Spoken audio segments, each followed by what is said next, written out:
Hello, and welcome to the BEPOP PC EX software explanation video series. This video will cover the basic use of the BEPOP PC EX software. So what we're going to do for this video is remake this Notice Video Surveillance in Use template. Before we start remaking this template, I want to go over some of the features of this sign and talk about some of the functions that can be used to make this sign relatively easily. So first feature I want to point out is this notice caption.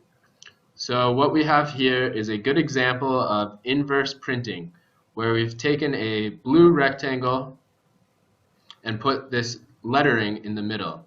When this prints on the actual machine, we're going to have this blue rectangle part printed, and this lettering is going to actually not be printed. So it's just going to be the same color as the base sheet that comes out of the printer. The next feature I'd like to point out is this three-lined text box. So this is a text box that's going to use 3 lines, and I'll show you how to make that as well. Then the last thing we're going to add to make this sign is a video camera symbol. So this video camera symbol is one of the over 1,400 symbols and templates available in the software. So if you do have some free time later on, then feel free to take a look at all these new templates and symbols. So without further ado, let's get started. I'm going to move this original data down below the sheet so we can take a look at it while we rebuild our sign. First thing I want to do is get started on making this notice caption.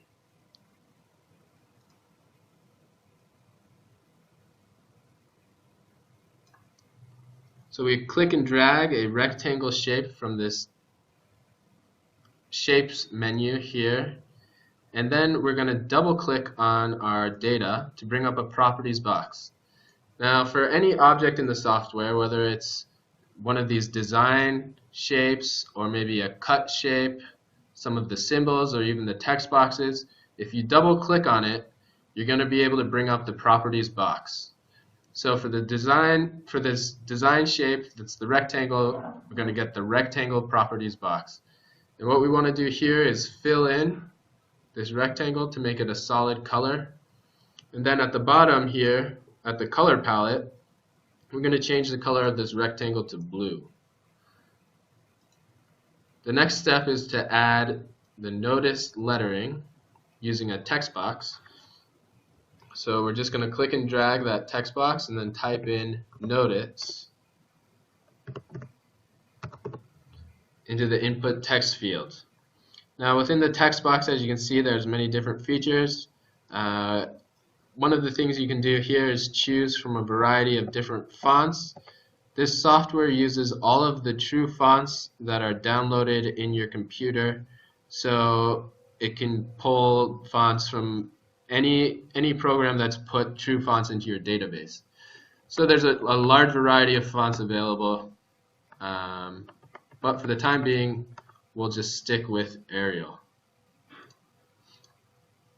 The other thing I want to do is make this bold. Bold lettering is very common to use with signage because it's easier to read than narrow lettering.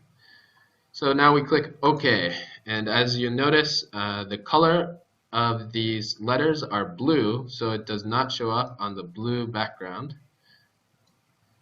What we need to do is change it to transparent, this tape color. It's going to be the same color as the tape roll that comes out of your printer. Now I just adjusted the letters to make it look more like an official notice sign.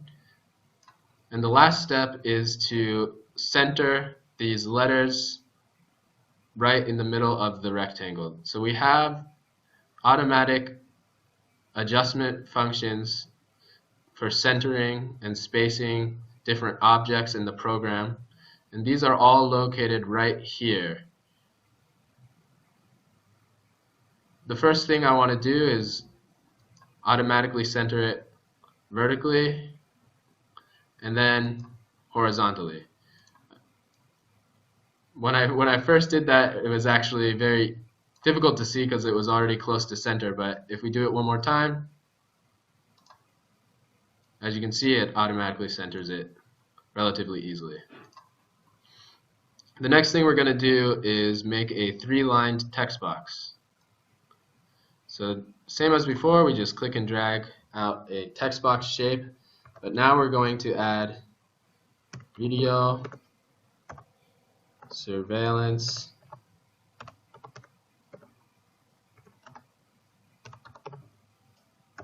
in use. Just a little bit more of an explanation about some of the features of the text box properties, but you can do bold lettering as well as italicize, underline, reverse order. You can also fix the position of that text box in your layout. Alright, so let's click OK. We're gonna put that text right into the design layout here. As you can see, the text is still coming in as transparent, so we're going to change it to black. And then we're also going to change the size. To change the size of an object in this program without changing the scale, without stretching it, maybe like that or that, what you want to do is hold down Shift and move one of the corner points. If you hold down Shift, you can move that, change that object's size without changing its scale. So the last step for our printing data is to add this symbol here of the video camera. So what we're going to do is come over here to our insert symbol icons. They're located at the top of the page on the right hand side. We have monocolor symbols and multiple colored symbols. For this particular example, we're going to use a monocolored symbol. So when you open up the insert or delete symbol menu, you're going to notice that there's a drop-down menu. This is going to be your general categories of various different types of symbols, but the one we're looking for right now is facilities and other. When we come down here, we're going to go to the video camera icon and click insert. So it's going to automatically come into your layout like this, and then if you want, we can adjust the size of it to make it a little bit bigger as well. Maybe adjust the size of this text box, or reopen the properties and set the letter spacing and line spacing to 0. That's also going to shrink that text box just a little bit. So the last thing maybe that we might want to do to this data to make it look a little bit cleaner is do some of those auto adjustment functions that I showed you earlier. So maybe move this all the way to the left side and move this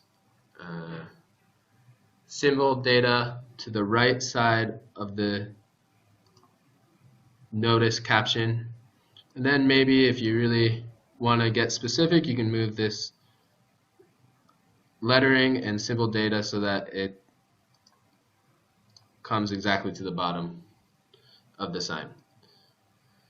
So after we've finished making our printing data layout, we're going to group it all together, and then we're going to add our cut shape. The cut shape menu is located in the upper right hand side, and you can choose from all these different types of cut shapes. Right now what I'm going to choose is a rounded rectangle. The rounded rectangle is good to use for signage and labels because having that rounded edge helps a sign or label last longer, because signs and labels tend to peel from the corners. So the last step to make this sign is to center the data for the printing inside of the data for the cutting. So with both of those pieces of data selected, we're going to do align horizontal, and align vertically. And here we go. We have our completed template remade. So that's pretty much it for the explanation on basic use of the software. We want to thank you for using our BEPOP system and ask you to please take a look at our other videos. Have a good day.